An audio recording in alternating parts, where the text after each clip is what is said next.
잭 델로이, 심야 토크쇼 올빼미쇼의 진행자죠. 방송인으로서 정상의 자리에 서고 싶다는 야망을 품고 있지만 시청률은 갈수록 저조해집니다. 초조해진 그는 시청률 대박을 터뜨릴 요량으로 특별한 방송을 기획합니다. 할로윈데이 전날 밤 특별한 게스트를 출연시키는 거죠. 특별한 게스트란 악마에게 빙의된 것으로 알려진 한 소녀인데요. 이 소녀는 비밀스런 사교 집단의 집단 자살 현장에서 유일하게 살아남은 바 있습니다. 잭은 이 소녀가 정말로 악마에게 빙의된 것이 맞다면 그 악마를 토크쇼 현장에 불러내서 대화를 해보겠다는 심산이었는데요. 이를 위해 몇 명의 게스트를 추가로 등장시킵니다. 헤이그, 유명 마술사 출신으로 초자연적인 분야에 종사한 이들의 속임수를 밝히는 일을 하고 있습니다. 자신을 납득시키면 바로 50만 달러를 주겠다며 수표를 품에 지니고 다닐 정도로 자신감에 차 있죠. 준, 초심리학 박사로서 소녀에게 빙의한 악마와 소통했다며 악마와의 대화라는 책을 집필한 바 있습니다. 쇼에서는 악마를 불러내는 역할을 맡게 되죠. 크리스트는 영매인데요. 쇼의 일부에서 영혼을 불러내는 일을 합니다. 매들리는 잭 델로이의 아내인데요. 잭과 금술이 좋은 것으로 알려졌던 그녀는 폐암으로 투병하다가 사망합니다. 잭이 슬럼프에 빠진 것이 아내를 잃은 슬픔 때문인 것 같기도 합니다.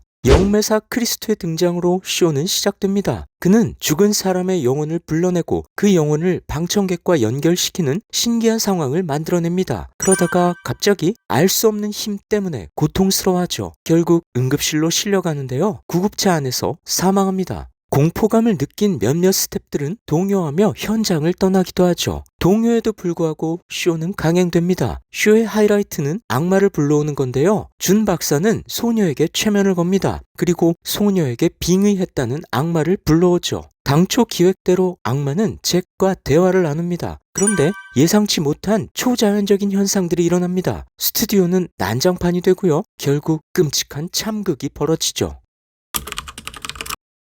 이 영화는 오컬트 공포물의 외피를 입고 있을 뿐 실상은 풍자물이라고 할 수 있겠습니다. 영화가 꼬집는 건 바로 미디어의 악마성인데요. 쇼가 진행되면서 스튜디오에는 여러 가지 이상한 현상들이 일어납니다. 공포에 사로잡혀서 현장을 떠나거나 방송을 중지하자는 이들이 있을 정도죠. 그렇게 혼란스러운 상황에서도 잭과 프로듀서는 쇼를 강행합니다. 시청률 때문이죠. 공포스러운 상황에 당혹스러워하면서도 그들은 솟구치는 시청률에 흥분합니다. 이대로 쇼를 잘 마무리해서 시청률 1위를 달성하고 최고의 자리에 올라서겠다는 기대로 쇼를 강행하죠. 그렇습니다. 시청률에 목을 맨 미디어야말로 악마가 아니겠냐고 이 영화는 넌지시 질문을 제기하죠. 한편 잭의 아내 매들리는 폐암으로 사망했는데요. 흡연을 하지 않던 그녀가 폐암에 걸렸다는 대사는 묘한 암시를 줍니다. 그녀가 암에 걸린 게 남편 잭 때문이라는 암시인데요. 시청률 1위를 달성하겠다는 야망에 사로잡힌 잭이 자신의 소원을 이루기 위해서 비밀 사교 집단에 그녀를 제물로 바친 것이죠.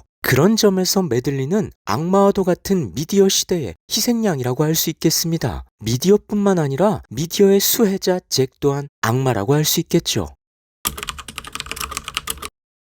잭은 오직 1등이 되고 싶은 욕망에 사로잡힌 자입니다. 아내를 비밀 사교 집단의 희생제물로 바쳐서라도 원하는 걸 차지하고 싶어 하죠. 한바탕 참극이 벌어지고 난 후 녹화 영상에는 이루어졌도다 라는 자막이 뜹니다. 시청률이 폭발하고 잭의 유명세도 올라갔으니 잭의 욕망이 실현된 셈이라는 거죠. 주는 또 어떤가요? 소녀를 딸처럼 여기며 돌보는 것 같았지만 결국 자신이 유명해지기 위해 소녀를 활용한 것으로 보입니다. 게다가 잭과의 관계 또한 의심스럽죠.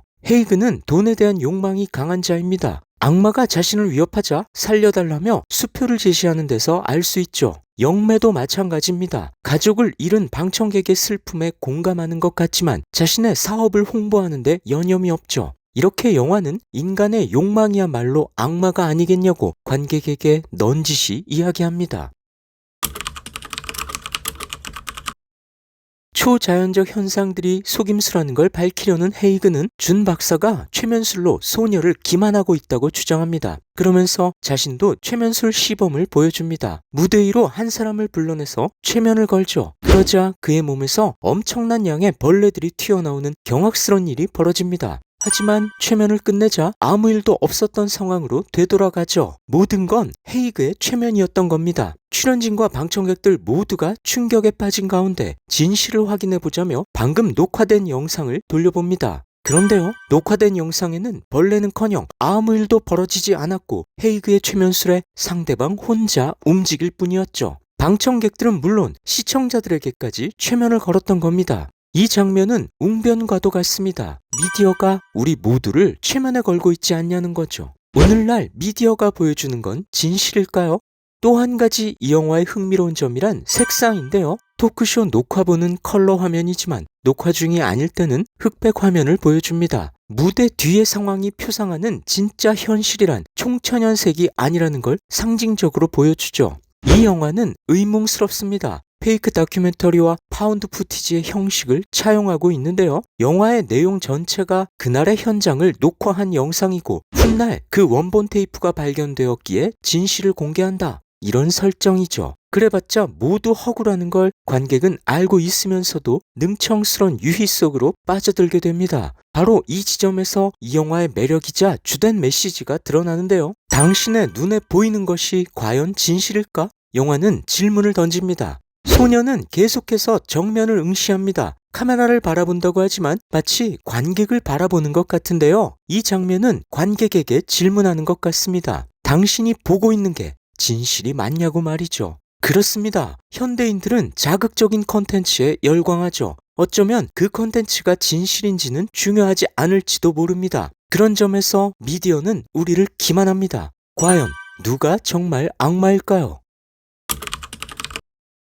영화 속 악마는 제법 강력합니다. 십자가 목걸이를 들이대며 제압을 시도하지만 되려 무기력하게 목이 꺾여 죽게 될 정도니까요. 이런 장면들은 기독교 측에서 볼 때 불쾌할 수도 있겠는데요. 따지고 보면 예수님의 제자들도 귀신을 쫓는데 실패하기도 했습니다. 그러니 너그럽게 대할 일이죠. 어떤 이들은 악마, 귀신 이런 것들이 활개치는 모습을 그려낸 오컬트 영화를 왜 기독교인들이 보냐며 반대의 목소리를 내기도 합니다. 기독교 신앙을 훼손할 수 있다는 거죠. 그런데요, 만약 그까짓 오컬트 영화 몇 편 때문에 신앙이 흔들린다면 그건 부실한 교회 교육을 탓할 일입니다. 교회가 기독교 신앙을 충실하게 교육했다면 기후에 머물 일이죠. 어떤 이들은 공포감이 정서에 유익하지 않다며 오컬트물을 반대하기도 합니다. 그런데요, 정말로 공포스러운 건 영화 속 악마의 힘이나 음산한 분위기가 아닙니다. 폭력적이고 속물적인 진실 따위는 개의치 않는 미디어의 속성이야말로 이 시대의 공포가 아닐까요?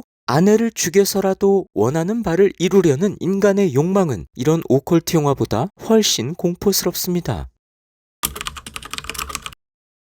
영화 속 난장판은 오늘날 SNS의 풍경을 떠올리게 합니다. 시청률과 유명세에 목을 매는 인간 군상들은 조회수와 좋아요에 집착하는 소위 인플루언서들을 연상시키고요. 진실이 무언지보다 자극적인지 아닌지를 중요하게 여기는 작금의 세태를 표상하죠. SNS 속 광경들이 온전히 사실일까요? 현대인은 SNS를 통해 자신이 얼마나 행복한지를 마치 경쟁하듯 뽐냅니다. 실제로 자신이 행복한지 여부와는 별개로 현대인은 SNS를 통해 서로를 속이고 자신도 속습니다. 마치 이 영화가 페이크 다큐멘터리 형식으로 능청스럽게 관객에게 거짓말을 하는 것처럼 말이죠. 영화의 말미에서 잭은 TV를 끄라며 화면을 향해 외치는데요. 이 장면은 영화의 메시지를 함축적으로 담고 있는 것 같습니다. 보이는 것에 현혹되지 말라는 거죠. 보이는 것이 전부가 아니며 보이지 않는 것에 진실이 담겨 있습니다. 그런 점에서 우리를 기만하는 미디어야말로 악마가 아닐까요?